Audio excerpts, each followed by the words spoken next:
Hello అండి. Covid ఇంట్లో మనం కడుపు నిండా అన్నం తినాలంటే కోవిడ్ వాళ్ళు మంచోళ్ళు అయితే సరిపోదండి. ఆ ఇంట్లో పనిచేసే పని మనిషి కూడా మంచిదై ఉండాలి.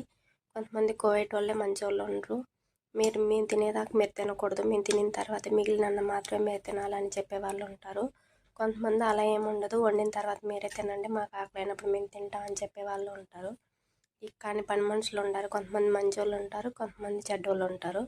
నిన్న మొన్న వండిన కూర అది ఫ్రిడ్జ్లో పెట్టి మనకైతే పెడతారు. ఏమంటే ఈరోజు వండింది అయిపోయింది తినేసినారు అనేసి అయితే చెప్తారు. ఇలాంటి ప్రాబ్లమ్స్ అయితే నేనైతే చాలానే ఎదుర్కొన్నానండి. ఇప్పుడైతే ఆ భయం అయితే నాకు లేదు, ఎందుకంటే నేనే వంట చేస్తానండి ఇంట్లో.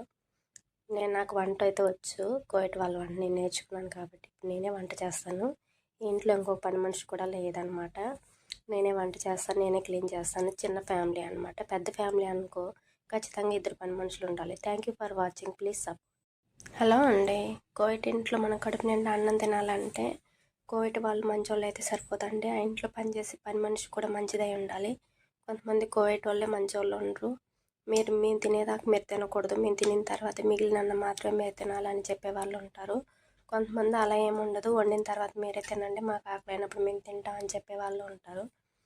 కానీ పని మనుషులు ఉంటారు. కొంతమంది మంచోళ్ళు ఉంటారు, కొంతమంది చెడ్డోళ్ళు ఉంటారు. నిన్న మొన్న వండిన కూర అది ఫ్రిడ్జ్లో పెట్టి మనకైతే పెడతారు. ఏమంటే ఈరోజు వండింది అయిపోయింది తినేసినారు అనేసి అయితే చెప్తారు. ఇలాంటి ప్రాబ్లమ్స్ అయితే నేనైతే చాలానే ఎదుర్కొన్నానండి.